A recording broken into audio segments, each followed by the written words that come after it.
Hello friends, कैसे हो सब। हमने लास्ट में अल्कोहल की प्रिपरेशन देखी थी, जिसमें हमने देखा था कि अल्कोहल बाय अल्किन से हम बना रहे हैं। उसमें जो हाइड्रेशन हो रहा है वो डायरेक्ट हो रहा था। हमने आगे देखा था एसिड कैटालाइज हाइड्रेशन की वजह से जो उसमें पानी आता है वो डायरेक्ट उसमें पानी का एडिशन हो रहा है, वाटर एडिशन डायरेक्ट हो रहा है, वो हमने देखा था। आज हम जो मेथड देख रहे हैं वो देख रहे हैं इनडायरेक्ट एडिशन ऑफ वाटर। ठीक है, इनडायरेक्ट एडिशन ऑफ वाटर हमने देखा था। आगे टू टाइप्स उसमें दो तरह से पानी उसमें ऐड होगा, डायरेक्ट मेथड से और इनडायरेक्ट मेथड से। जिसमें हमने देखा था डायरेक्ट एसिड कैटालाइज हाइड्रेशन की वजह से हो रहा था, इनडायरेक्ट में हमने सिर्फ पढ़ा था हाइड्रोबोरेशन ऑक्सीडेशन। तो आज मित्रों हम ये मेथड पढ़ रहे हैं, हाइड्रोबोरेशन ऑक्सीडेशन मेथड, जिसको हम HBO बोलेंगे। ठीक है, तो मित्रों आगे हमने देखा था कि जो हमने डायरेक्ट मेथड से वाटर एडिशन किया था उसमें हमने मार्को निक्लोस के रूल के हिसाब से हमने देखा था कि जो उसका पॉजिटिव है और नेगेटिव है वो हमने देखा था कि जो नेगेटिव है वो डबल बॉन्ड के नियरेस्ट वाले जो कार्बन है उसमें उससे जो हाइड्रोजन लोएस्ट है उसके पास जाएगा, और जो पॉजिटिव चार्ज वाला जो भी ग्रुप से है वो डबल बॉन्ड की जो पास वाला कार्बन है उसमें जिसके पास ज़्यादा हाइड्रोजन है उसके पास जाएगा।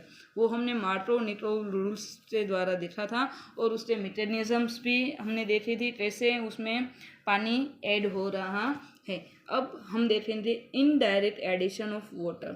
ठीक है, इनडायरेक्ट एडिशन ऑफ वाटर में क्या हो रहा था, पानी आएगा पर वो इनडायरेक्ट वे से आया था, डायरेक्टली हमें पता नहीं चल रहा कि पानी कैसे आता है। ठीक है, तो सबसे पहले हम देखते हैं हाइड्रोबोरेशन ऑक्सीडेशन मेथड से एडिशन ऑफ वाटर। तो इस क्या हो रहा थी, अल्किन में से क्या बनेगा, अल्कोहल बनेगा।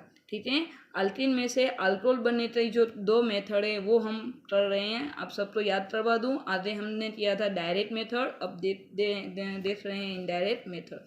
सबसे पहले हम देखेंगे इसमें भी सेम तरह जो हमने आगे डायरेक्ट मेथड देखी थी एडिशन ऑफ वाटर की, उसमें क्या देखा था, सिमेट्रिकल और अनसिमेट्रिकल। ठीक है, तो symmetrical structure means double bond की जो सेम हो वो हमने आगे देख लिया है, इसलिए बहुत चर्चा नहीं करेंगे। अनसिमेट्रिकल में भी हमने देख लिया था कि जो बॉन्ड की दोनों साइड अलग अलग होती है। ठीक है, तो सिमेट्रिकल तो कोई फर्क नहीं पड़ता, ऐसे भी पानी कम आ जाए और लग जाए। ठीक है, H+ और OH- कहीं से भी आते लग जाए, तो इसमें तो कोई फर्क नहीं पड़ता है। ठीक है, तो हम आज अनसिमेट्रिकल मेथड जो है स्ट्रक्चर उसके हिसाब से हम पढ़ेंगे, क्योंकि इसमें बहुत फर्क पड़ता है। तो आप अनसिमेट्रिकल के मैकेनिज्म्स पढ़ लेंगे, उसमें कैसे H+ OH आता है वो पढ़ लेंगे, तो सिमेट्रिकल ऑटोमेटिक हो जाएगा। ठीक है, तो अनसिमेट्रिकल में हम लेते हैं प्रोपिन।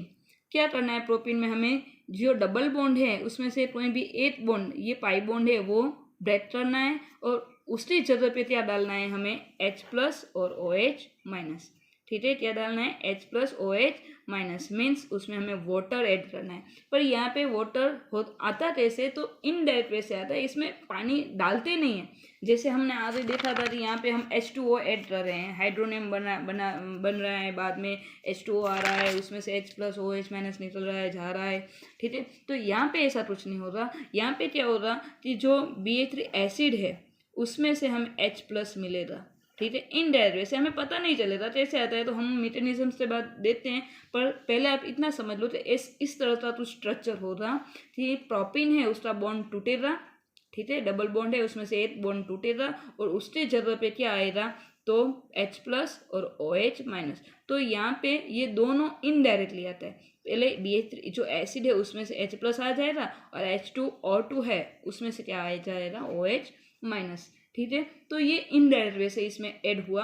अब ऐड कैसे होगा, तो यहाँ पे देखो कि जो डबल बॉन्ड कार्बन है उसके पास वाला जो कार्बन है जिसके पास हाइड्रोजन लोएस्ट है वहाँ पे हाइड्रोजन आएगा। मीन्स जो प्लस ग्रुप है वो कहाँ पे आ रहा है, तो जहाँ पे डबल बॉन्ड की नियरेस्ट वाला जो कार्बन है वहाँ पे हाइड्रोजन की जो नंबर्स है वो कम है, और OH कहाँ पे आ रहा है, तो जहाँ पे हाइड्रोजन नंबर्स ज़्यादा हैं। इट मीन्स क्या हुआ कि ये एंटी मार्को हम जो लास्ट लेक्चर्स में पढ़े थे जो मार्कोव निट्रोस रूल्स पढ़े थे उससे पूरा ऑपोजिट है। यहाँ पे देखो क्या हो रहा था कि जो OH है नेगेटिव ग्रुप है वो कहाँ पे आ रहा था, कम नंबर का जो हाइड्रोजन है वहाँ पे आ रहा था, और H कहाँ पे आ रहा था, तो जहाँ पे ज़्यादा हाइड्रोजन है वहाँ पे आ रहा था।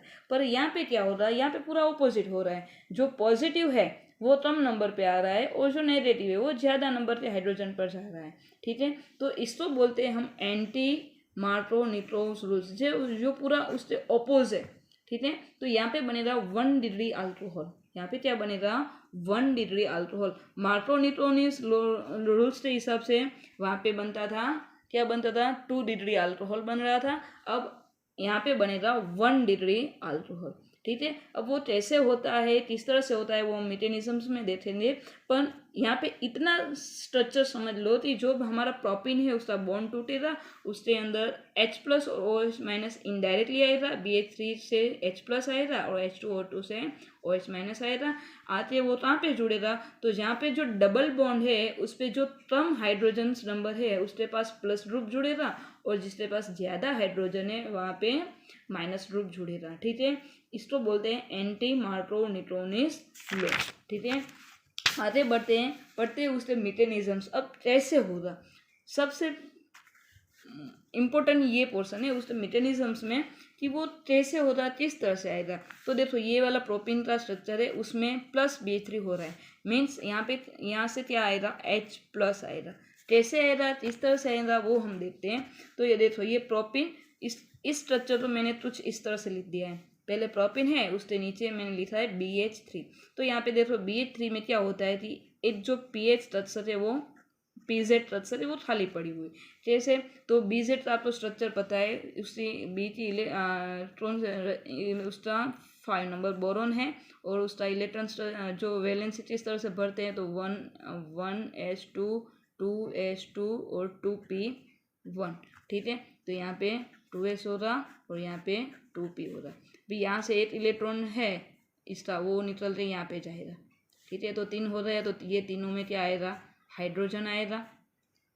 समझ रहे हो, तीनों में क्या आएगा, हाइड्रोजन आएगा। पर उसकी एक जो स्ट्रक्चर है PZ स्ट्रक्चर वो क्या रहती है, खाली रहती है। इसकी वजह से क्या होता है, इसको इलेक्ट्रॉन चाहिए, उसको स्टेबल होने के लिए चाहिए इलेक्ट्रॉन चाहिए। अब ये बॉन्ड टूट रहा है तो इसका इलेक्ट्रॉन फ्री हो रहा है, तो ये इलेक्ट्रॉन इसको चाहिए, तो ये प्रोपीन वाला जो डबल बॉन्ड वाला इलेक्ट्रॉन ये इसको देगा, तो ये कार्बन क्या हो रहा है, बोरोन के साथ जुड़ जाएगा। अब प्रश्न ये है कि ये कौन सा वाला, ये वाला कार्बन के साथ जुड़ेगा या ये वाला कार्बन के साथ जुड़ेगा। तो सिंपल है कि इस कार्बन के पास ये वाला सपोर्ट है इसलिए इसके पास नहीं आएगा, पर ये इसके पास चला जाएगा। ठीक है, तो ये बोरॉन है वो CH2 के साथ जुड़ जाएगा।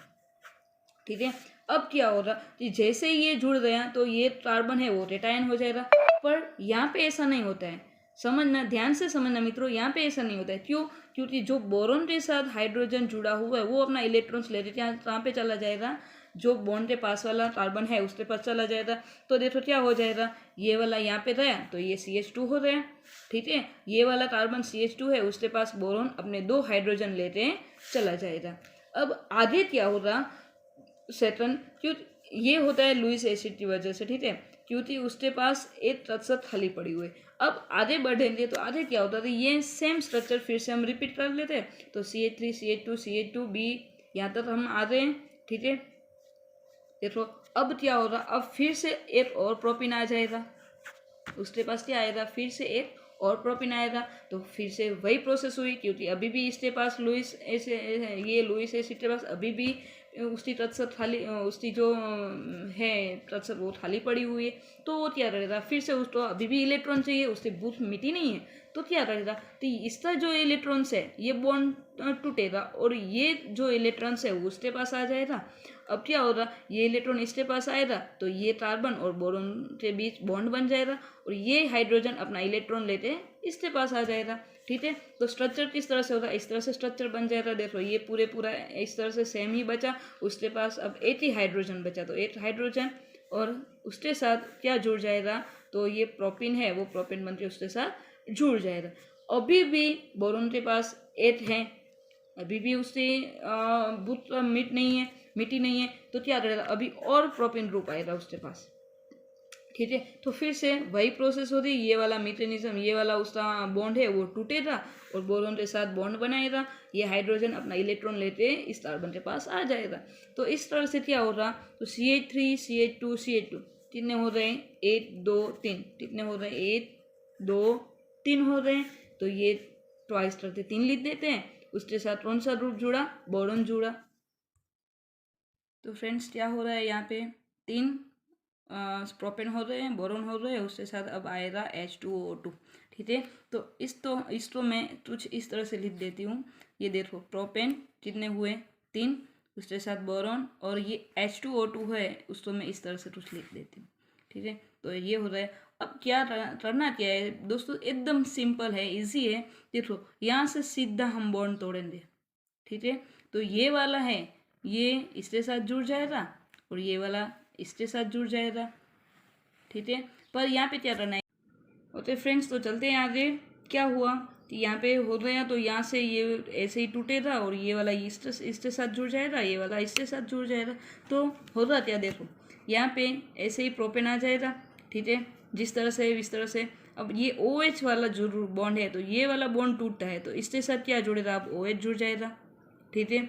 उसके बाद इसके साथ क्या होगा, तो B एक ही है, OH कितने हैं 3, तो OH ट्वाइस हो रहे हैं। और उसको इस तरह से भी हम लिख सकते हैं H3BO3, इस तरह से भी लिख सकते हैं। तो इस तरह से हमारा बन गया 1 डिग्री अल्कोहल। समझ में आया दोस्तों। सबसे पहले क्या करना है, हमारे पास जो प्रोपेन है उसके अंदर BH3 आएगा, वो इस तरह से अपना स्ट्रक्चर लेके आएगा। ये लुईस एसिड है, इसकी वजह से क्या होगा, उसको इलेक्ट्रॉन्स चाहिए, क्योंकि उसकी एक प्रतिशत पूरी खाली पड़ी हुई है। तो यहाँ से डबल बॉन्ड का इलेक्ट्रॉन्स लेते कार्बन इसको देगा, तो ये इलेक्ट्रॉन्स यहाँ आएगा, तो ये इसके साथ जुड़ जाएगा। अपना हाइड्रोजन लेते वो कहाँ चला जाएगा, उसके पास वाले जो कार्बन है उसके पास जाएगा। फिर से वही प्रोसेस दोबारा होगी, उसमें उसके पास प्रोपेन फिर से आएगा, क्योंकि अभी भी बोरोन की भूत खत्म हुई नहीं है। तो फिर से अपना एक हाइड्रोजन उसको देगा और उसके इलेक्ट्रॉन्स वो खुद ले लेगा। फिर से अभी उसके भी अभी फिर इतना होने जाने के बाद भी उसके पास अभी भी भूत है उसको इलेक्ट्रॉन्स की, तो वो क्या करेगा, और दूसरा और तीसरा प्रोपेन आएगा उसके पास, उसमें से वो इलेक्ट्रॉन ले लेगा और अपना हाइड्रोजन दे देगा। इस तरह से इस तरह का स्ट्रक्चर हो जाएगा। उसके बाद क्या आएगा, उसमें H2O2 आएगा, तो इसको हम इस तरह से कुछ लिख देते हैं। तो ये स्ट्रक्चर हम इस तरह से कुछ बना देते हैं, H2O2 OH हो गया। यहाँ पे 3 है इसका, तो इसका भी हम 3 लिख देते हैं सिमिलर करने के लिए। बाद में क्या होगा, इस तरह से यहाँ से पूरा ब्रेक हो जाएगा। इसको हम ये बॉन्ड है उसके साथ OH आ जाएगा और ये B है उस OH माइनस के साथ जुड़ जाएगा। तो इस तरह से बन गया 1 डिग्री अल्कोहल। तो दोस्तों क्या हुआ, यहाँ पे देखो हमने आगे देखा था एंटी मार्को न्यूट्रॉन्स लो की वजह से यहाँ पे जो बॉन्ड की पास वाला जो कार्बन है उसके पास लोएस्ट हाइड्रोजन है, तो उसके पास प्लस ग्रुप आते जुड़ेगा, और जो हाईएस्ट हाइड्रोजन है उसके पास नेगेटिव ग्रुप आते जुड़ जाएगा। तो यहाँ पे दोस्तों देखो H2O आया, परते से इनडायरेक्टली आया। कहाँ से आया, इनडायरेक्टली आया, डायरेक्टली आया नहीं, इसलिए हम इसको बोलते हैं इनडायरेक्ट वे से एडिशन ऑफ वाटर। हाइड्रेशन है वो किस तरह से हो रहा है, इनडायरेक्ट वे से हो रहा है। तो इस तरह अल्किन में से इनडायरेक्टली बन जाता है अल्कोहल। ये अब में हमें सबसे यही सब पोर्शन हमें एकदम अच्छी तरह से समझ लेना है। ये एंटी मार्को न्यूट्रॉन रूल की वजह से यहाँ पे H कहाँ पे आएगा, तो लोएस्ट नंबर पे आएगा, OH माइनस ग्रुप कहाँ पे आएगा, हाईएस्ट नंबर पे आएगा। आधे हमने जो पढ़ा है दोस्तों, मैं फिर से यहाँ पे रिपीट कर रही हूँ। आधे हमें मिला था 2 डिग्री अल्कोहल मिला था, ठीक है। उसके अंदर मार्को न्यूट्रॉन्स रूल्स यूज हो रहा था, मैकेनिज्म से हमने ये प्रूफ कर दिया। ये भी हमने मैकेनिज्म से प्रूफ कर दिया कि यहाँ भी एंटी मार्को न्यूट्रॉन्स रूल्स लगता है, और यहाँ पे जो पहला था उससे पूरा ऑपोजिट हो रहा है, ठीक है। तो यहाँ पे बन रहा है 1 डिग्री अल्कोहल। तो ये हो गया हमारा preparation of alcohol by alkenes, ठीक है। दूसरा हम नेक्स्ट लेक्चर में लेंगे। तो आज का यहाँ तक ही रखते हैं। थैंक यू मित्रों।